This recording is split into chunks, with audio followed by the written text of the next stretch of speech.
E o anúncio de agora a ser provado é muito simples, uma linhazinha só. E ele diz o seguinte, ó. Caso de um número par, um par seja subtraído, o restante será par. Olha que legal. É fácil, né? Como de costume, a gente vai deixar aqui o livro de lado, vamos escrever na folha, qual é esse negócio aqui, para a gente se livrar do livro, o livro físico, mas ele já está nos nossos corações. Então, ó, escrevemos aqui a frase do nosso querido Euclides para a gente abrir mão do livro. Então, ó, caso de um número par, ou melhor dizendo, caso de um par seja subtraído, o restante será par. Então, vamos ver isso vamos ver isso geometricamente falando com as nossas já conhecidas unidades. Então, você tem aqui uma série de unidades e que elas vão formar números e a gente vai pegar aqui um número par. Então, eu vou pegar, por exemplo, sei lá, pegar um número par grande, vou pegar o número 12. Então, aqui tem o 2, aí tem 4, 12. Então, tenho aqui o número 12, tá certo? 3, 6, 9, 12. Bom, eu sei que ele é par, porque quando eu divido ele em 2, eu fico com um número igual de cada lado. Então, por exemplo, tiro esse cara daqui, boto aqui, pronto. Ó, tenho 6 aqui, 6 aqui. Então, eu tenho o número 12. Aí, se desse número par eu tirar um número par, eu vou ter restante um número par. Ou seja, o resto, o que sobra vai ser um par. Então, eu vou tirar, por exemplo, o número 4. Então, eu posso tirar aqui, ó, 2 desse lado e 2 desse lado. E sobra o número 8. 4 de cada lado. Por enquanto deu certo. Agora, desse número 8, se eu tiro um outro número par, número 2, eu tiro o número 2. 6.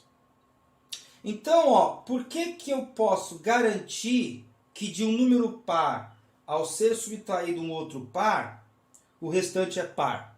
Eu falei certo? De um número par, um par... Enfim, você entendeu, Então, ó, como é que eu tenho essa certeza? Porque todo número par é o dividido em 2, Ou seja, vamos voltar o 8 para cá, ó. Ele tem, quando ele é dividido em 2, eu tenho uma quantidade igual aqui e uma quantidade igual ali. Então isso garante que ele seja par. O número ímpar tem, por exemplo, uma unidade no meio, por exemplo, que é o 9. Você não divide ela. A gente já viu isso em outros vídeos do canal, a gente não precisa voltar agora. Então, quando eu divido um número par em 2, eu tenho metade e metade para cada lado, exatamente o mesmo número de cada lado.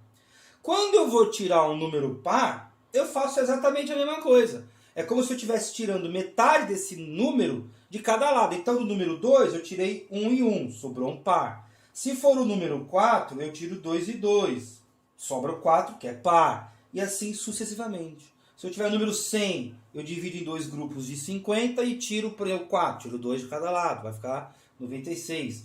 E assim por diante. Então, eu sempre vou encontrar, geometricamente falando, um número par quando eu tirar um par de um outro número par. Certo? Agora a gente vai ver algebricamente falando. Então eu vou pegar aqui o meu primeiro número par. De que tipo ele é? Ele é, por exemplo, um m vezes 2. Ele é qualquer inteiro vezes 2. 1, 2, 3, 4, qualquer um.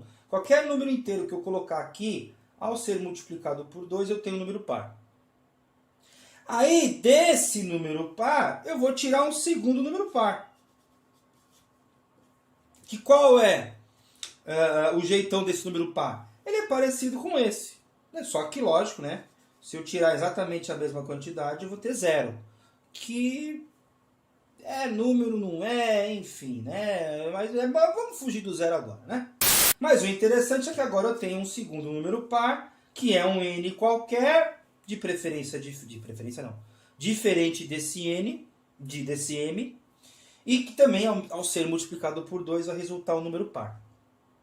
Então eu tenho par menos o par. Então, ó, o meu resultado, o meu res, ou restante, até agora que eu me toquei, vai ser m menos 2 menos, vezes 2, menos n vezes 2. Desculpa pelo cocôzão aqui, né? Então, o meu resultado vai ser o quê, né? Ó, o 2 está repetindo em ambos os lados, né? Então, eu posso colocar ele fora. Aí eu tenho um m menos um n. O número que sair daqui, lembra? E agora tem uma coisa interessante, né? Esse m tem que ser maior do que o n, né? Esse m aqui tem que ser maior do que o n. Esse cara aqui pode ser 2, esse cara aqui pode ser 1, né? Então aí tem umas restrições, né? Então, ó, aqui eu vou ter que colocar assim, ó, m é maior do que n. Isso, só isso já resolve, né? Se eu sou diferente de, né? Se eu pôr isso aqui, por exemplo, é uma redundância, né? Mas tudo bem, só para garantir, não precisa pôr, mas estou colocando aqui só para... Então, ó, se eu pego um número par n vezes 2, um outro número par n vezes 2, e com m maior do que o n, isso aqui vale. Né? Aqui não cabe número negativo, né? Número negativo não, na geometria não rola. Número negativo, não, como é que eu vou pôr isso aqui? Menos uma unidade, não dá, né?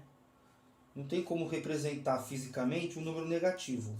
Né? É só linguagem mesmo, como a gente já viu também no canal. Então, ó, sendo esse mn um número qualquer, esse resultado sempre será par. Por quê? Um número qualquer, ao ser... aqui um número par, né? Então, ó, um número qualquer, ao ser multiplicado por 2, resulta no número par.